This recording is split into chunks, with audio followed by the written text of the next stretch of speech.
Rumah Mama Dede. Baik jamaah, kita kembali lagi bersama kami di rumah Mama Dede. Masya Allah. Mah, jadi berarti meninggalkan perbuatan buruk untuk mengharapkan ridho Allah ya Pak ya? Berarti bisa dikatakan ini termasuk hijrah juga ya Pak ya? Jadi gini Bedu, hijrah itu kan artinya tiga.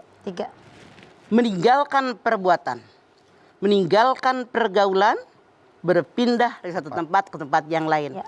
Inilah yang sedang kita bahas. Iya Pak. Meninggalkan perbuatan, al-muhajiru man hajaro ma'nahallahu anhu.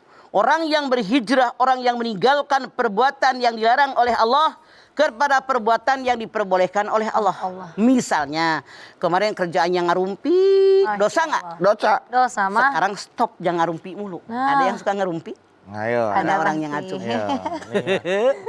Itu hijrah. Ya. Artinya ini meninggalkan perbuatan yang dilarang oleh Allah. Misalnya kemarin dia nggak pernah sholat, rajin sholat. Kemarin dia sombong, sekarang baik. Kemarin koret, terang koret ente. Ya. Terang tuh, koret, terang. Terang, tahu nggak gitu? Ya, tahu nggak koret? Ya. Tahu. Pelit. Terang derma.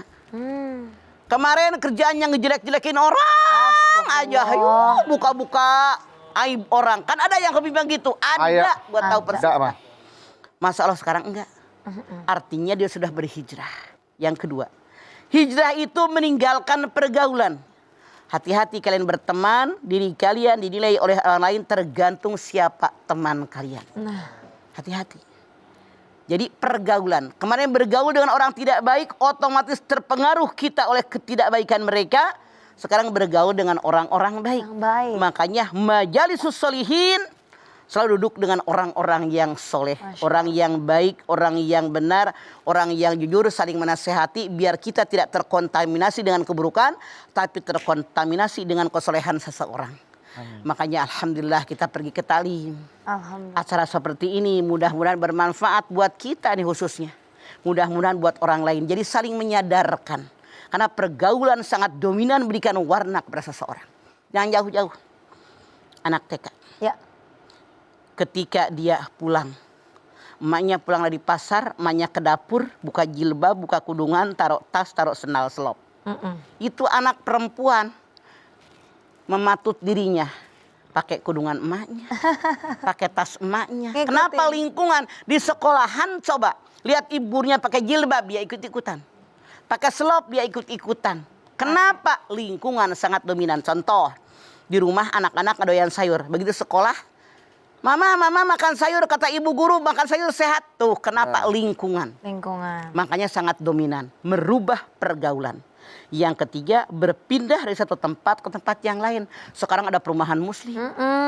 Ada perumahan yang katanya imani dan seterusnya. Masya Allah. Itu memberikan kepada kita siapapun yang tinggal di situ, insya Allah Islamnya kuat, imannya kuat, lingkungannya baik. Makanya ada masjid, majlis taklim. Mudah-mudahan benar-benar kita hijrah sesungguhnya. Amin. Bukan hanya lahirnya saja, tapi lahir maupun batin. Ini hijrah. Madaniyah, perubahan Madaniyah. Ya betul. Sekarang ambil contoh Siti Maryam. Ya. Kan yang namanya pergaulan lelaki perempuan luar biasa. Siti Maryam jaga kehormatan dirinya. Masya Allah. Dia hanya ibadah di mihrabnya, di kamarnya. Masya Allah. Dalam surat Al-Anbiya 91 dikatakan oleh Allah, perempuan yang menjaga kehormatan dirinya Siti Maryam, Masya Allah, karena dia orang suci, orang yang bersih, ditiupkan ruh ke dalam dirinya, maka dirinya dan anaknya di orang-orang yang dimuliakan oleh Allah. Kenapa? Karena menjaga kehormatan dirinya, menjaga perbuatannya tidak baik. Maka hasilnya orang tadi menjadi kemuliaan yang paling mulia di hadapan Allah, dan juga anaknya orang yang mulia. Makanya semuanya ada perjuangan. Mengendalikan hawa nafsu luar biasa berat. Mengendalikan godaan setan luar biasa berat, kecuali bagi orang-orang yang beriman. Orang yang mantap imannya, ketika sholat dia menjadi tenang. Walladzina amanu wa tatma'innu qulubuhum bidzikrillah. Ala bidzikrillah tatma'innul qulub. Orang yang beriman kepada Allah hatinya tenang dan tentram dengan zikir kepada Allah. Ketahuilah kalian, zikir kepada Allah hati kalian tenang dan tentram. Termasuk misalnya saja Nih, orang yang pelit itu karena setan.